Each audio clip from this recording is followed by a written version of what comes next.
Don't just watch in the dark. Click subscribe, like, and join now. Before we begin, tell me, where are you listening from and what time is it there? The whisper that breathed. A summer storm brewed over Boston, its dark clouds casting long shadows across the narrow streets of Beacon Hill. The air was thick with humidity, and the faint scent of rain mingled with the salty breeze from the nearby harbor. At precisely 5 in the afternoon, when the sun should have still been high, an unnatural twilight descended upon the city. Andrew Scott hurried down Pinckney Street, his leather satchel slapping against his side with each quickened step. The first rumble of thunder echoed in the distance, vibrating through the cobblestones beneath his worn loafers. He had taken this route home 1,000 times before, but today something felt different. The usual sounds of the neighborhood, children playing, dogs barking, the occasional car engine, were strangely muted. Only the wind seemed alive, whispering through the ancient trees that lined the street, whispering in a way that made Andrew's skin prickle.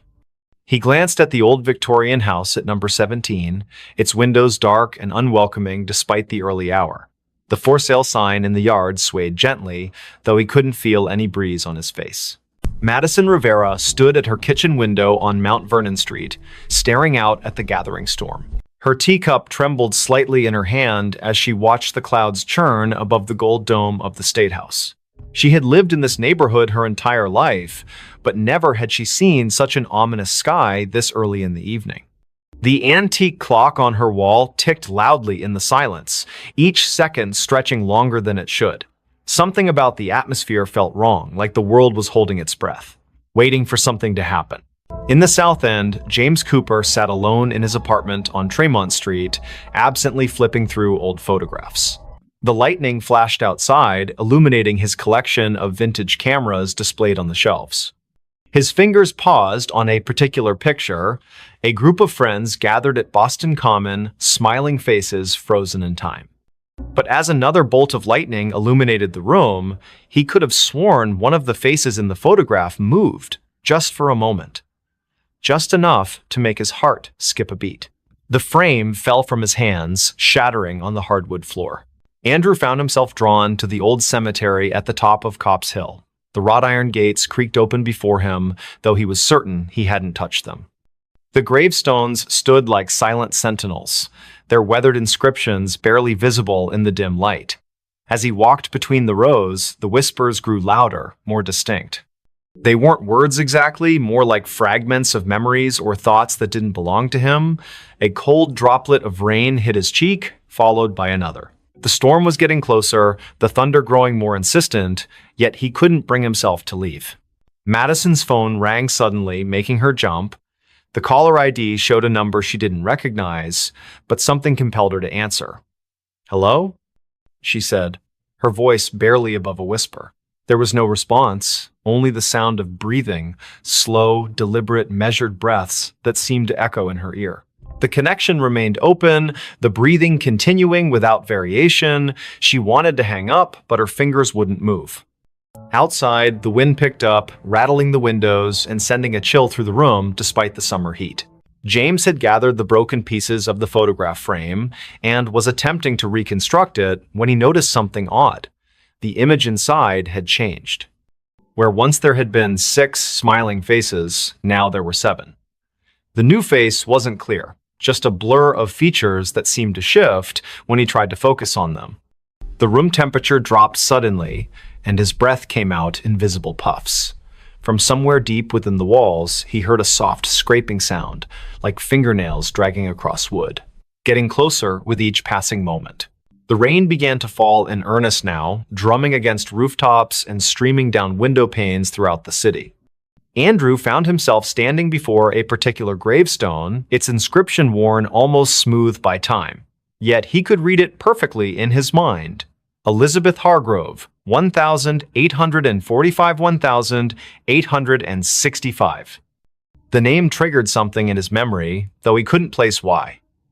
The whispers around him formed words now, disjointed phrases that painted pictures of a life cut tragically short. Never meant to. Kept calling me back. So cold here. Madison finally managed to end the call, dropping the phone on the counter with shaking hands. The lights flickered, then steadied, then flickered again. She moved to check the circuit breaker, but stopped when she saw her reflection in the hallway mirror. It wasn't quite right, her eyes were wrong, too dark, too empty. She blinked, and the reflection smiled while she remained expressionless. The breathing from the phone call continued behind her, though no device was near. You shouldn't have answered, it seemed to say, so softly she might have imagined it. James had barricaded himself in his bedroom, the photograph hidden safely in a drawer. The scraping had stopped, replaced by a gentle tapping at his window. When he looked, there was nothing there except the distorted reflection of his room. But something about the angles was off, as if space itself had bent slightly out of shape. His cameras, usually arranged with precise care, were now facing inward, their lenses trained on his bed. "They see you," he whispered to himself, though he wasn't sure where the words came from. The storm outside reached its peak, lightning flashing continuously, yet the darkness in his room deepened rather than lifted. The three of them, Andrew, Madison, James, were connected by threads they couldn't see, drawn together by forces beyond their understanding. Each had experienced strange occurrences before, dismissing them as coincidence or imagination. But now, as the storm battered Boston and the boundaries between worlds grew thin, they would be forced to confront the truth. Elizabeth Hargrove's story wasn't finished, and somehow they had become part of its conclusion. Andrew traced his fingers along the edge of the gravestone, feeling the rough stone bite into his skin. The pain was real, grounding him when everything else felt surreal. The whispers told him things, terrible things, about what had happened here all those years ago. A forbidden love, a desperate plea, a final betrayal. The rain soaked through his clothes, but he barely noticed. In his mind's eye, he could see her, Elizabeth, young and beautiful, standing at the edge of the hill, looking out toward the harbor. Her lips moved, forming words he couldn't hear over the storm. But he could feel them, resonating in his chest like a second heartbeat. Madison had retreated to her basement, seeking sanctuary from whatever haunted her home. The old furnace hummed in the corner, its rhythm matching the breathing that now filled every room. Boxes stacked against the walls contained fragments of her family's history, generations of Riveras who had lived and died in this very house. She opened one at random, finding a yellowed newspaper clipping. The headline read, "Local Girls' Mysterious Death Shocks Community." The date was June 12, 1865. The photograph showed a girl who looked remarkably like her, standing beside a man whose face was obscured by shadow. He promised, the breathing seemed to say. But he lied. James discovered something in his closet, a small wooden box he didn't remember owning. Inside were letters, written in elegant script that faded even as he read them. They spoke of longing and loss, of meetings in secret places, of promises broken under duress. The last letter ended abruptly. "If you're reading this, then I have failed. Tell them what he did, tell them how he silenced me, the whispers will guide you." The room temperature plummeted, frost forming on the inside of his window. Outside, something moved between the flashes of lightning, something that shouldn't exist in this world. Find them. It breathed. All of you. The storm reached its crescendo, lightning striking the gold dome of the State House with a deafening crack. For a moment, everything went white, and when vision returned, the city seemed subtly altered. Shadows fell differently, familiar landmarks appeared slightly skewed, people walking in the streets moved as if underwater, their faces blank masks. Those who had been touched by Elizabeth's story felt the change most acutely. Their senses heightened, their perceptions expanded beyond normal limits. Sounds carried from impossible distances. Smells lingered long after their sources disappeared. Touches left imprints that glowed faintly in the dark. Andrew found himself unable to leave the cemetery. The gates had vanished, replaced by an endless expanse of tombstones stretching in all directions. Each bore Elizabeth's name, each marked a different year of death. The whispers became a chorus now, overlapping voices telling conflicting versions of the same tragedy. Some claimed she had thrown herself from the hill in despair, others insisted she had been pushed. All agreed on one thing: justice had never been served. The rain continued to fall, but it wasn't water anymore, it was memories, each drop carrying fragments of lives cut short, hopes dashed, loves lost. Madison's basement had transformed into a labyrinth of family secrets. Every box she opened contained evidence of her ancestors' involvement in Elizabeth's fate.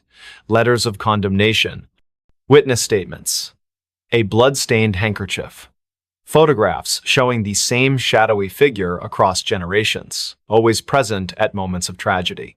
The breathing grew louder, surrounding her like a physical presence. "You know him," it rasped. "He watches still." She looked up to see her own reflection in the basement window, but instead of her face, she saw the Shadow Man's features clearly for the first time. Their eyes met, and she understood everything that had been hidden, everything that had been denied. James's apartment building had emptied of all other tenants, leaving him alone with the entity that had been watching him through his cameras. The photographs on his walls had changed. Each now showed the same scene. Elizabeth standing at the edge of Copp's Hill, reaching out to someone just out of frame. The seventh figure in his broken photograph had clarified, revealing features that matched the Shadow Man from Madison's past. The wooden box had multiplied, filling his living room with identical copies, each containing variations of the same tragic story. "We are witnesses," the voice whispered directly into his mind, "and we are judged."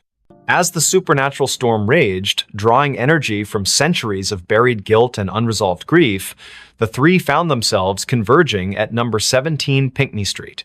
The house that had seemed merely old and empty now pulsed with malevolent life. Its windows reflected scenes from the past. Elizabeth's final moments played out endlessly, each iteration slightly different, each ending the same. The front door stood open, inviting them inside to witness the truth. The interior defied physics. Rooms stretched impossibly far, staircases led to nowhere, doors opened onto other dimensions. In the center of it all stood the Shadow Man, finally revealed in full. His face was a composite of every person who had ever turned a blind eye to injustice, every authority figure who had dismissed Elizabeth's pleas for help. "It's time," he said, his voice a chorus of thousands. "Time to break the cycle." The house shook violently as reality struggled to contain the weight of so many unresolved wrongs. Andrew, Madison, and James realized simultaneously that they had been chosen not as victims, but as instruments of resolution. Each carried a piece of Elizabeth's story within them. Andrew through his ancestral connection to the Hill, Madison through her family's complicity in the cover-up, James through his ability to capture truth in images. Together, they formed a conduit through which Elizabeth's voice could finally be heard, her story told in full, her justice served. The Shadow Man began to dissolve, his form unraveling like smoke caught in a strong wind. "Too late," he whispered, fragments of his essence dispersing into the ether. "The truth cannot be contained." The house around them started to collapse, folding in on itself as centuries of lies unraveled. Through the destruction, Elizabeth emerged, not as a ghost, but as a manifestation of collective memory given form. Her eyes held all the sorrow of her age, yet also a spark of hope newly kindled. The storm broke as suddenly as it had begun, leaving behind an eerie calm.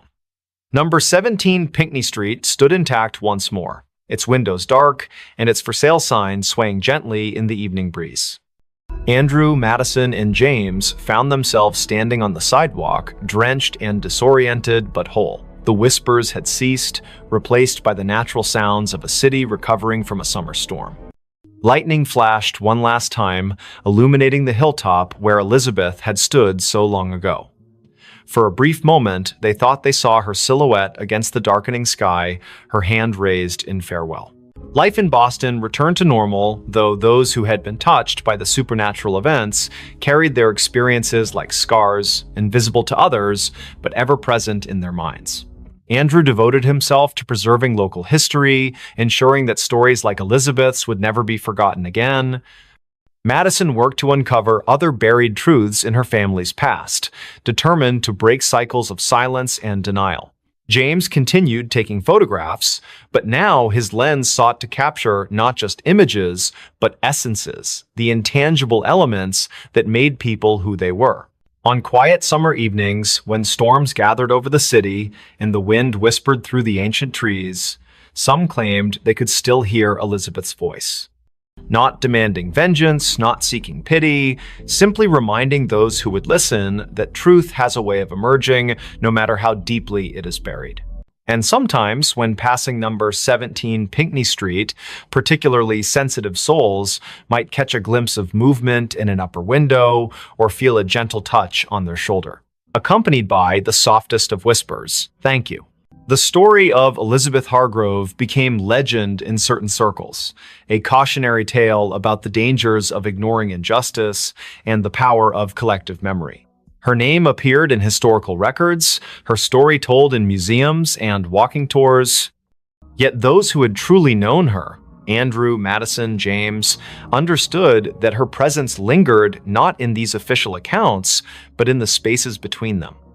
In the moments when the world seemed to hold its breath, when shadows fell just a little too deep, when the wind carried voices from another time, Boston continued its march forward, oblivious to the thin veil separating past from present. Summer storms still rolled in from the Atlantic, lightning still illuminated the gold dome of the State House.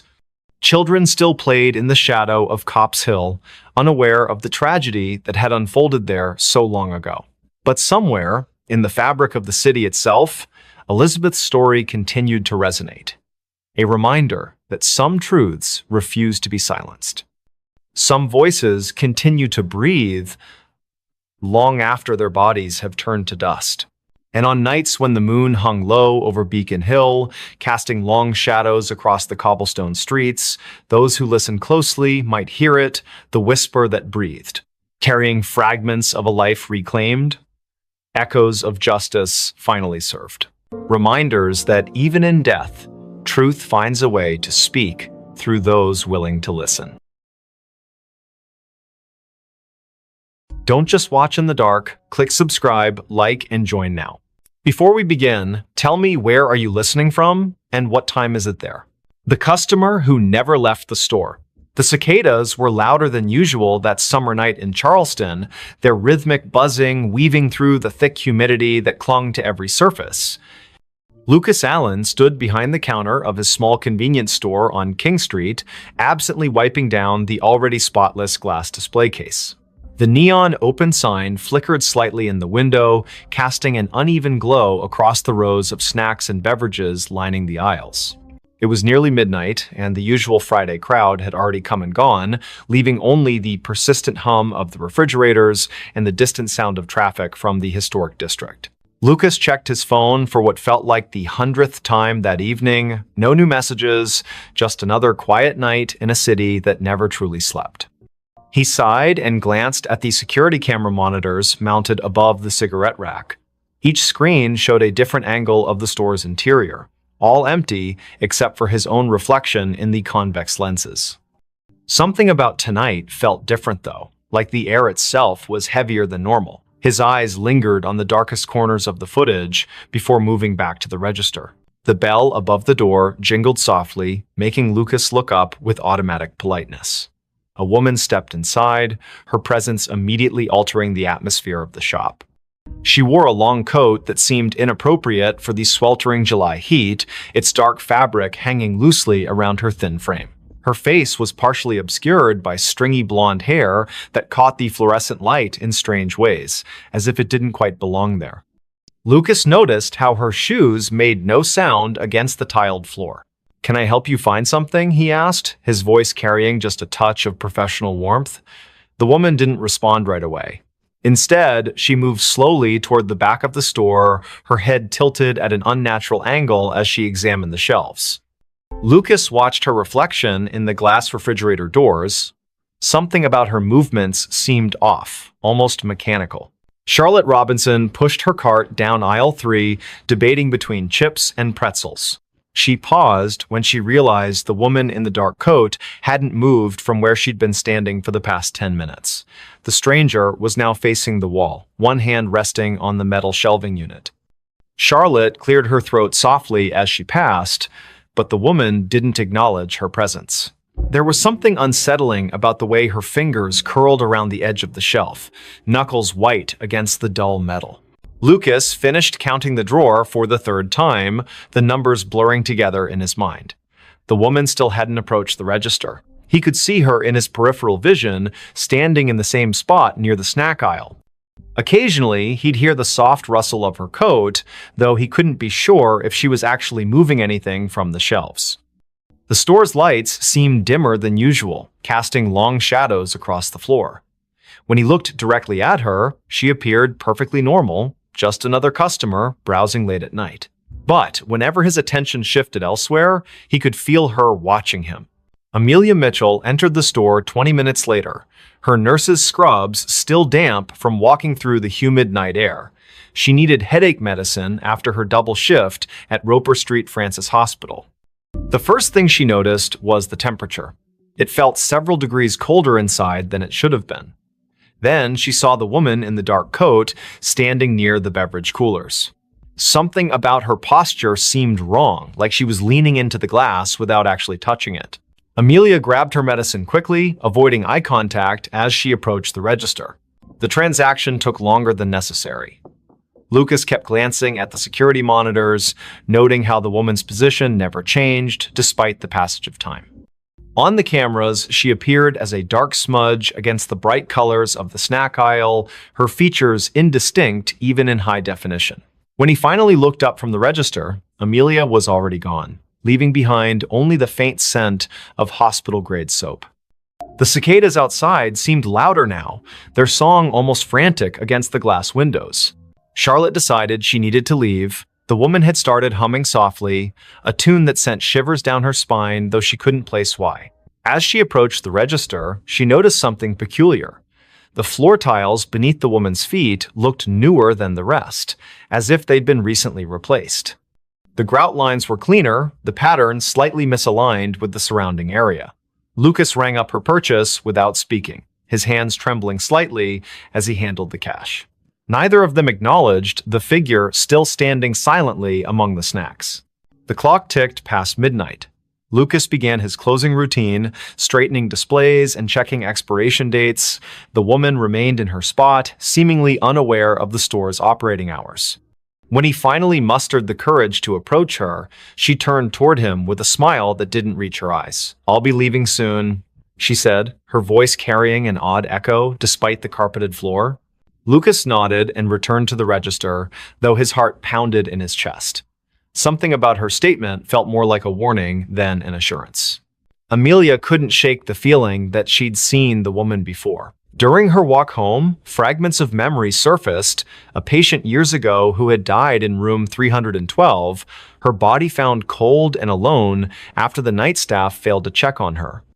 The details matched too perfectly. The dark coat, the stringy blonde hair, the way she stood so still, it was easy to forget she was there. Amelia quickened her pace, the streetlights casting long shadows that seemed to stretch toward her from every direction. Back at the store, Lucas prepared to lock up. The woman was still there, now examining the lottery tickets with unnatural focus. Her reflection in the glass case showed details that shouldn't have been possible, her eyes too large, her mouth moving, though no sound emerged. When Lucas announced the store was closing, she simply nodded and walked toward the back exit. The security cameras captured her movements perfectly until she reached the threshold, then suddenly she vanished from all screens simultaneously. Charlotte lay awake in her apartment on Queen Street, unable to stop thinking about the encounter. The humming had lodged itself in her mind, repeating endlessly like a broken record. She pulled out her phone and searched recent news articles, finding nothing unusual about the convenience store or its employees. Yet when she scrolled through the business's social media page, she noticed something strange. In every photo taken inside the shop, the same dark figure appeared in the background, always partially obscured, but unmistakably present. Lucas locked the front door and set the alarm, his hands shaking as he worked. The back exit showed no signs of forced entry or recent use. The woman's absence felt heavier than her presence had been. As he walked to his car, he couldn't shake the sensation of being watched. The parking lot lights buzzed faintly overhead, attracting clouds of insects that cast dancing shadows across the asphalt. When he glanced back at the store windows, he saw her standing exactly where he'd left her, staring out with an expression he couldn't read. Amelia called in sick the next day, unable to face the memories flooding back with each passing hour. She researched the store's history, discovering it had been built on the site of an old boarding house that burned down decades ago. Records mentioned a woman who had disappeared during the fire, her body never found among the charred remains. The description matched the figure from the store perfectly, right down to the humming that witnesses claimed they could still hear on quiet nights. The following evening, Lucas arrived for his shift to find everything exactly as he'd left it. The security footage showed 14 hours of empty aisles and silent registers. Yet, when he reviewed the previous night's recording, there she was again, appearing in the snack aisle as if she'd never left, moving with purpose toward the back of the store. The timestamp confirmed she'd been there the entire time, invisible to everyone except through the unblinking eyes of the cameras. Charlotte couldn't stay away. Something compelled her to return to the store, to confront the mystery that had taken root in her thoughts. When she entered that night, the air felt colder than before, and the humming was louder, vibrating through her bones like a tuning fork. The woman stood in the same spot, surrounded by products that seemed to decay faster than they should. Their expiration dates read months in the future, yet their packaging was faded and brittle, as if time itself bent around her presence. Lucas began documenting everything. He kept detailed notes about each encounter, noting patterns in her behavior and appearance. The woman never spoke unless directly addressed, and even then, her responses were cryptic and often nonsensical. Yet, she seemed to know intimate details about each person who interacted with her, childhood memories Charlotte had forgotten, medical cases Amelia thought she'd kept confidential, personal struggles Lucas had never shared with anyone. The knowledge hung in the air like a threat, preventing them from seeking help.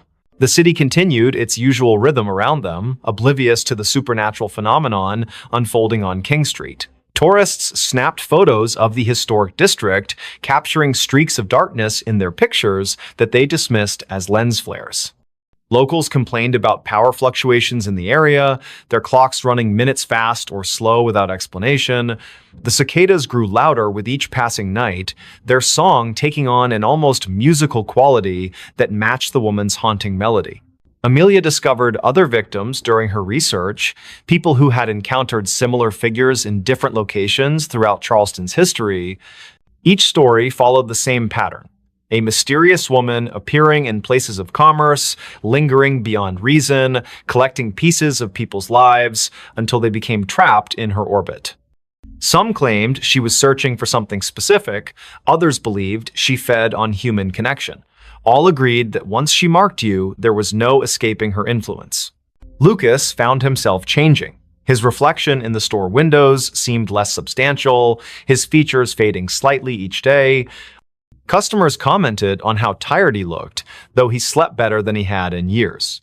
The security cameras captured moments when he wasn't entirely present, his form flickering like static between frames.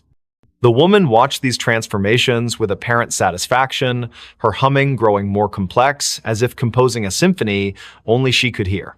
Charlotte's friends noticed her withdrawal from social activities.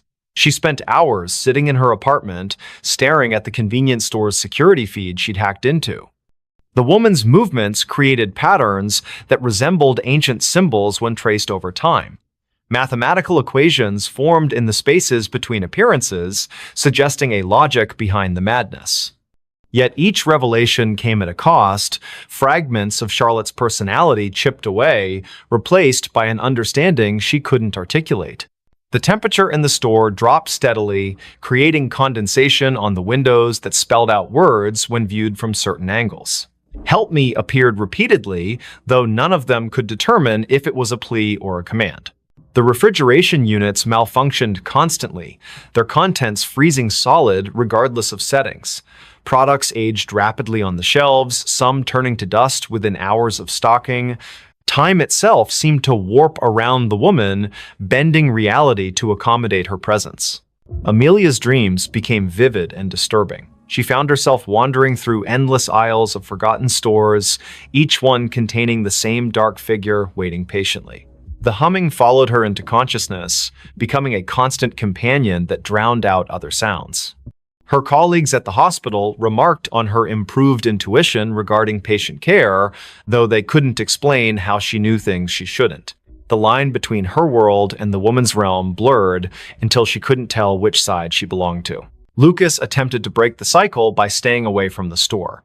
For 3 days, he avoided King Street entirely, hoping distance would sever the connection. Instead, the woman's influence grew stronger.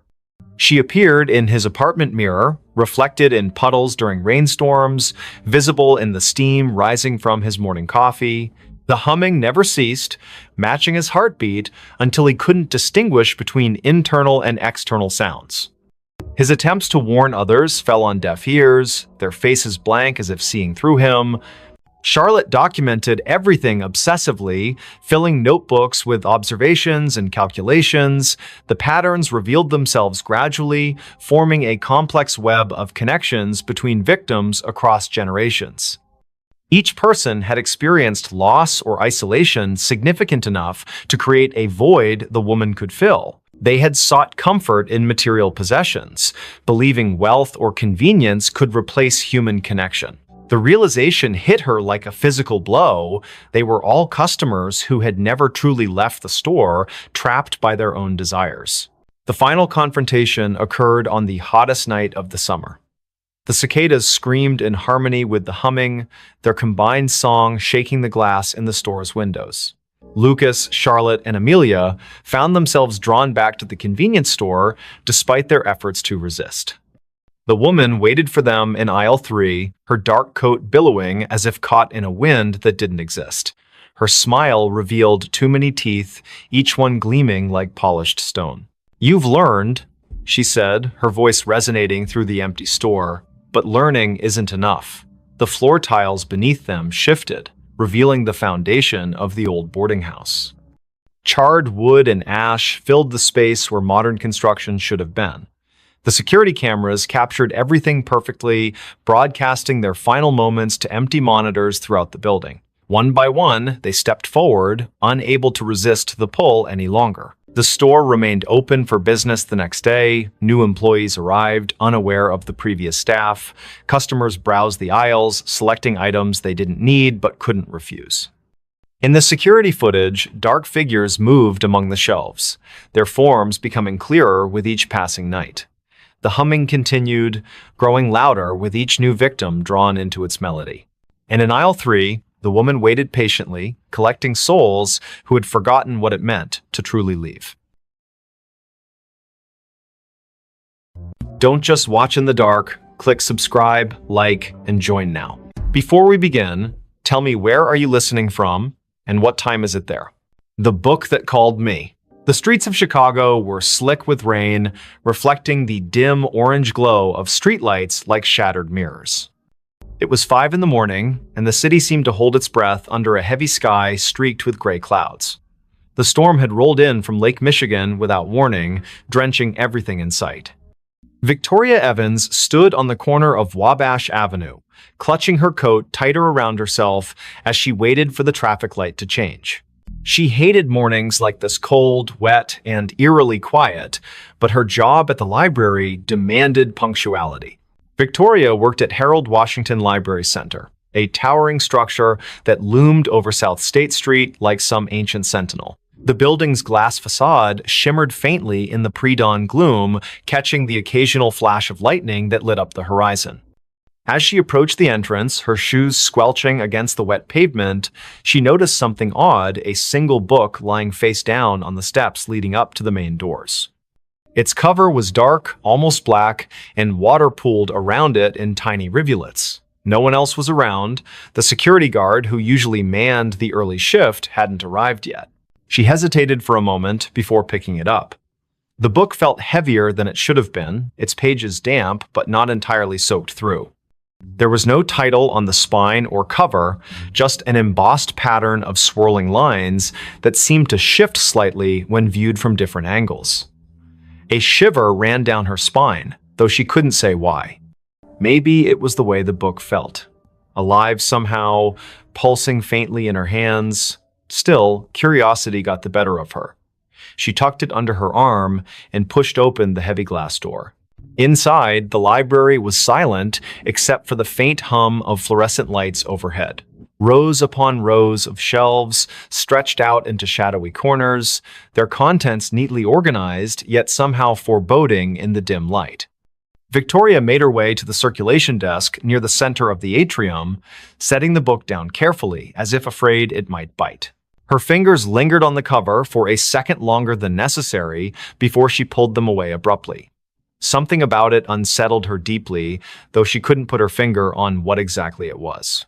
Her coworker, Daniel Harris, arrived shortly after, yawning loudly as he shuffled toward the desk. He was tall and lanky, with messy brown hair that stuck out in all directions despite his best efforts to tame it. "Morning, Vic," he muttered, glancing briefly at the book before shrugging. "What's this?" "I found it outside," Victoria replied, keeping her voice low so as not to disturb the stillness. "It doesn't have a title or anything." Daniel raised an eyebrow but didn't comment further. Instead, he reached out to touch the book, his hand hovering above it for a moment before making contact. His expression changed instantly from mild curiosity to outright alarm. "Whoa, this thing is freezing." Victoria nodded, though she hadn't thought much of the temperature earlier. Now that Daniel mentioned it, the air around the book did seem colder, almost unnaturally so. She watched as he flipped it open cautiously, revealing blank pages that looked yellowed with age despite being completely dry, or at least they appeared blank at first glance. When Daniel tilted the book slightly toward the light, faint words began to emerge, written in ink that shimmered like oil slicks. They weren't English or any language Victoria recognized, but the shapes twisted and writhed across the page as if trying to escape the confines of the paper. "This is messed up," Daniel whispered, snapping the book shut quickly. He glanced around nervously, as if expecting someone or something to appear from the shadows. "We should probably report this to management." But Victoria shook her head firmly. "Not yet. Let me look at it again." She wasn't sure why, but the book called to her in a way she couldn't explain. It wasn't just curiosity anymore, it was compulsion, a gnawing need to understand what lay within those shifting symbols. Reluctantly, Daniel handed it back to her, muttering something about coffee before disappearing into the staff lounge. Alone now, Victoria opened the book once more. This time, the sensation was stronger, the weight of unseen eyes watching her every move. The text seemed clearer too, forming jagged patterns that pulsed rhythmically, almost like a heartbeat. Without realizing it, she leaned closer, her nose nearly brushing the surface of the page. And then she heard it a whisper, soft and insidious, threading itself into her thoughts. It wasn't audible in the traditional sense, more like a memory surfacing unbidden. The voice spoke in fragments, disjointed phrases that coalesced into meaning only when she focused hard enough. "Find me," it said. "Free me." Startled, Victoria slammed the book shut, her heart pounding wildly in her chest. Had Daniel heard it? Was she imagining things? She glanced toward the staff lounge, half expecting him to come running out, but there was no sign of him, just silence and the oppressive weight of the library closing in around her. For the rest of the day, Victoria tried to focus on her duties, shelving returned books and assisting patrons with research queries. But the presence of the mysterious volume weighed heavily on her mind. It sat on the edge of her desk, seemingly innocuous, yet impossible to ignore. Every time she passed by, she swore she could feel it humming softly, vibrating with suppressed energy. By late afternoon, the temptation became unbearable. She locked herself in the staff break room, determined to decipher even a fraction of what the book contained. The whispers returned almost immediately, louder this time, overlapping each other until they formed a cacophony of voices. Some pleaded for help, others screamed in agony, while a few laughed maniacally. Victoria pressed her palms against her ears, shaking her head violently to block them out. But the sound wasn't external, it came from inside her own skull, burrowing deeper with each passing second. Tears streamed down her face as she forced herself to concentrate, tracing the intricate patterns on the page with trembling fingers. Slowly, painstakingly, the symbols began to rearrange themselves, forming words she could finally understand. "They seek you," the text read. "They hunger." Before she could process what it meant, the lights flickered violently, plunging the room into darkness. A low rumble echoed through the building, like distant thunder, but somehow wrong, unnatural. Victoria scrambled to her feet, clutching the book tightly as she fumbled for the doorknob. When she stepped back into the main hall, the atmosphere had shifted dramatically. Shadows danced along the walls where none should exist, twisting and contorting into grotesque shapes. The air smelled metallic, tinged with decay. And worst of all, the silence was gone, replaced by faint scratching sounds, like claws dragging across wood. "Daniel?" she called out, her voice cracking with fear. No response. Panic rising, she moved toward the circulation desk, hoping to find some semblance of safety there. But as she rounded the corner, she froze. The shelves lining the aisles were no longer filled with books, they were empty, hollow husks stretching endlessly into the gloom. Where had everything gone? What was happening? A sudden movement caught her eye, a figure darting between the rows ahead. It was small, hunched over, moving with jerky, unnatural motions. Victoria backed away instinctively, clutching the book to her chest like a shield. The figure stopped abruptly, turning to face her. Its head tilted sideways, impossibly far, joints cracking audibly. Then it lunged. She screamed, stumbling backward as the creature skittered forward on all fours, its limbs elongated and spider-like. Its face, if it could be called that, was featureless save for a gaping maw lined with needle-sharp teeth. The thing moved faster than she thought possible, closing the distance between them in seconds. Just as it leapt toward her, Victoria threw the book at it in desperation. The impact sent it sprawling, screeching in pain as smoke rose from where the tome had struck its body. Seizing the opportunity, she bolted toward the exit. Outside, the rain had intensified, soaking her instantly as she sprinted down the steps. Thunder boomed overhead, drowning out the sound of her frantic footsteps. She didn't stop running until she reached her car, slamming the door shut behind her and locking it with shaking hands. Breathing heavily, she glanced at the passenger seat and froze. The book sat there, dripping wet, its cover cracked open slightly to reveal glowing symbols etched onto the inner pages. "No," she whispered, reaching out tentatively. "How did you?" The car rocked violently as something slammed into the roof, denting the metal inward. Another crash followed, then another, accompanied by guttural growls that reverberated through the vehicle. Victoria ducked low, covering her head as shards of glass rained down from the shattered windshield. Through the chaos, she saw the library in the distance, its windows pulsing with sickly green light. The book vibrated fiercely in her lap, urging her to return. Against her better judgment, she obeyed. Back inside, the scene had changed again. The aisles were intact now, stocked with books as if nothing had happened, yet the oppressive feeling lingered, thicker than ever. The whispers grew louder, converging into a single voice that spoke directly to her. "You cannot run," it hissed. "You are mine now." Victoria spun around, searching for the source, but found only emptiness. Until she saw him, the man standing at the end of the aisle, partially obscured by shadows. He wore a tattered suit, his skin pale and translucent, eyes sunken and hollow. In his skeletal hands, he held a copy of the same book she carried. "Michael Parker," he rasped, taking a step closer. "I've been waiting." And then the world dissolved into darkness. When Victoria awoke, hours later, she was seated at the circulation desk. The library was empty, bathed in the golden light of dawn filtering through the windows. For a moment, she thought it had all been a nightmare.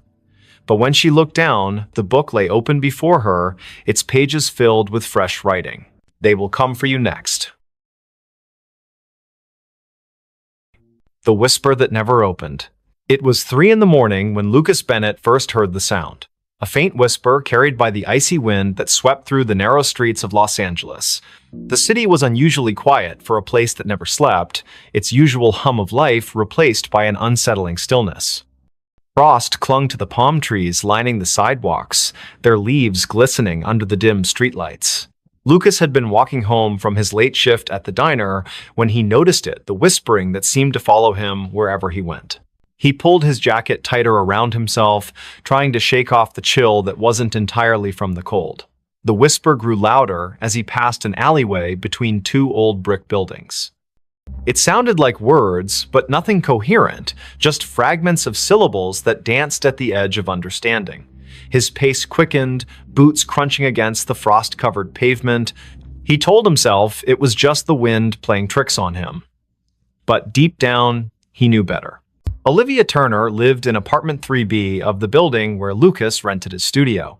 She had moved in 6 months ago, and they had exchanged polite greetings in the hallway occasionally. But tonight, when Lucas finally reached his floor, he found her standing outside her door, her face pale and drawn. Her hands trembled as she fumbled with her keys, dropping them twice before managing to unlock the door. Something about her demeanor made Lucas pause. "Everything okay?" he asked, his voice softer than intended. Olivia glanced at him, her eyes wide with something he couldn't quite place. Fear? Exhaustion? Both? She hesitated before answering, I keep hearing things." Her voice cracked slightly. Voices. Whispers. I thought maybe it was just my imagination. She trailed off, looking past him into the dark hallway. Lucas felt a chill run down his spine. He had heard those whispers too. Without thinking, he said, "Me too. Tonight. Outside." Olivia's expression shifted from fear to something closer to relief, though her hands still shook. "Come in," she said quietly, stepping aside. The warmth of her apartment enveloped him immediately, but it did little to ease the tension coiling in his chest. Inside, the room was small but cozy, decorated with mismatched furniture and soft lighting. A half-empty mug of tea sat cooling on the coffee table beside an open book.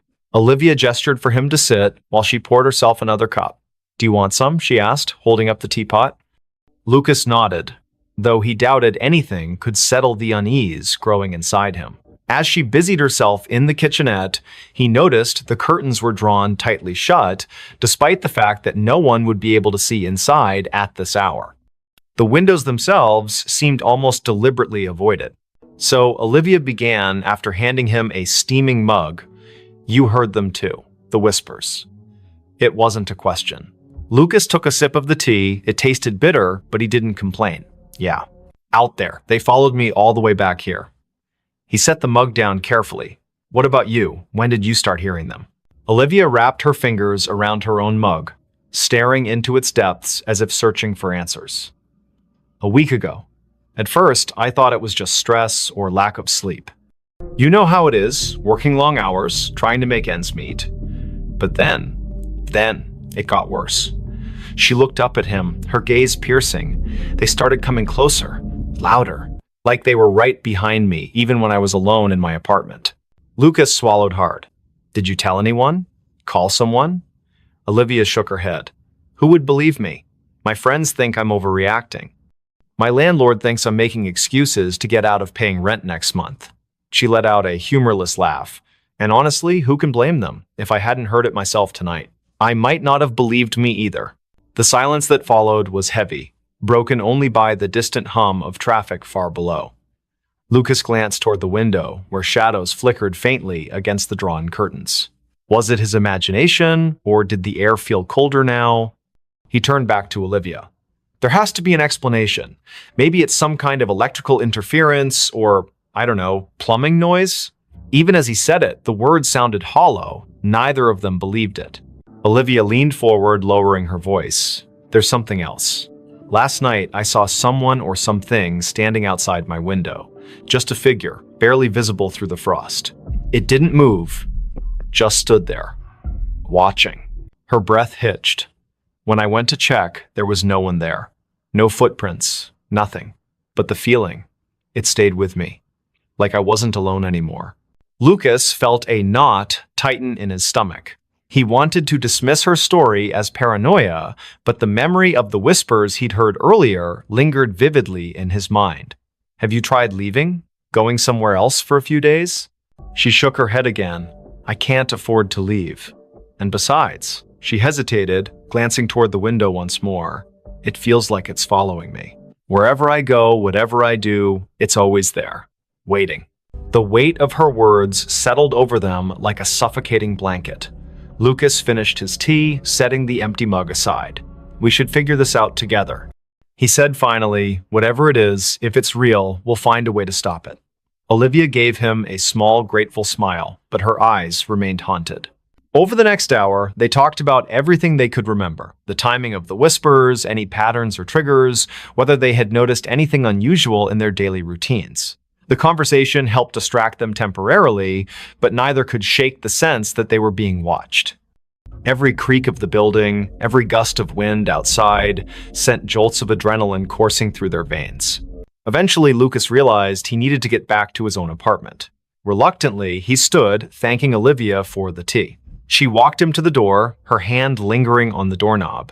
"Be careful," she whispered, "and if you hear anything again, don't go looking for it." He nodded, forcing a reassuring smile he didn't feel. "You too. Lock your door tight."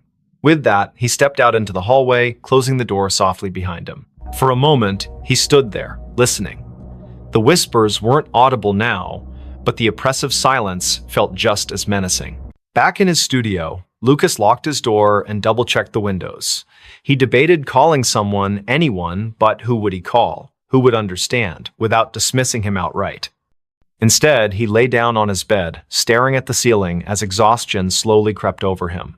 Sleep came fitfully, plagued by dreams of shadowy figures and unintelligible voices echoing endlessly in his ears. The next morning brought little relief. Though the sun eventually rose, casting weak light over the frost-laden city, the oppressive atmosphere remained. Lucas called in sick to work, unable to face the idea of leaving his apartment. Around noon, there was a knock at his door. It was Olivia, carrying a bag of groceries and wearing a nervous smile. "I figured we could use some supplies," she said, stepping inside, "and maybe staying together will help." Lucas didn't argue.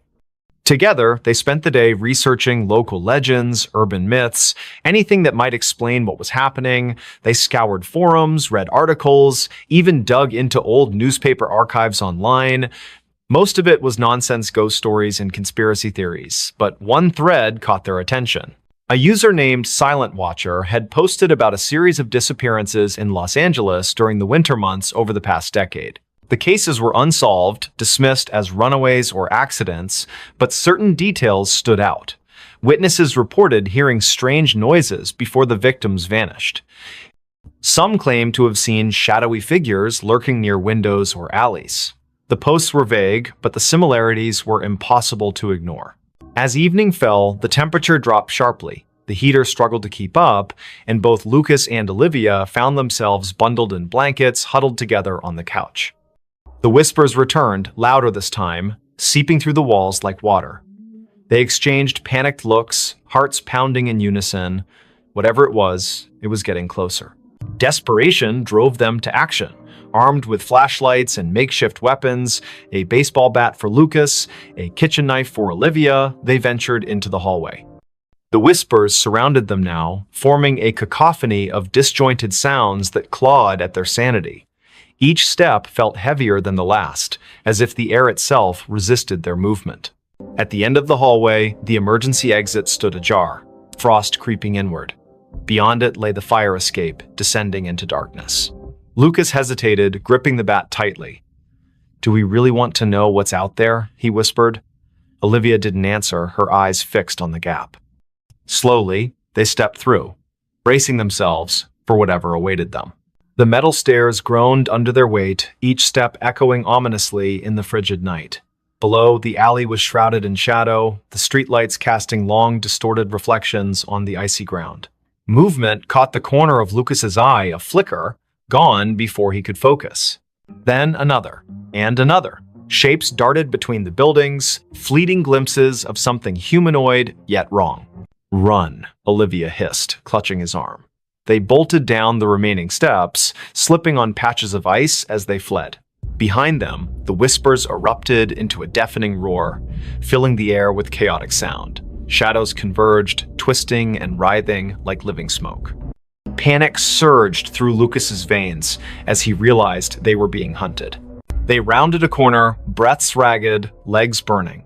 Ahead, a familiar figure emerged from the darkness. It was Benjamin Hayes, a neighbor whose face they recognized, but whose name they rarely spoke. His expression was blank, his movements mechanical. He raised a hand, pointing toward an abandoned warehouse across the street.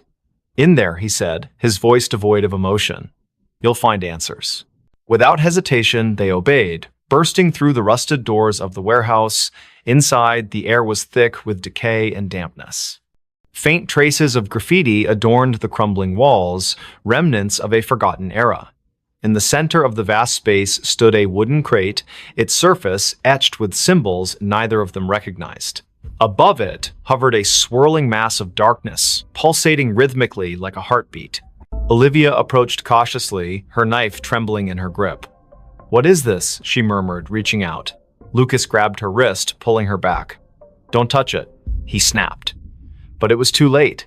The moment her fingers brushed the crate, the world around them dissolved into chaos. Images flooded their minds, faces screaming silently, hands clawing at unseen barriers, voices pleading for release.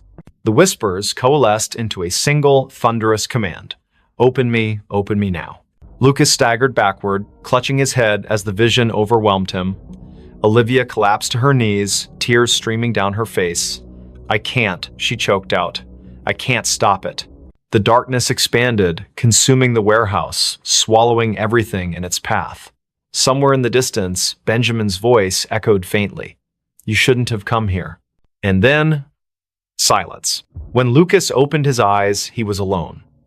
The warehouse was gone, replaced by an endless void.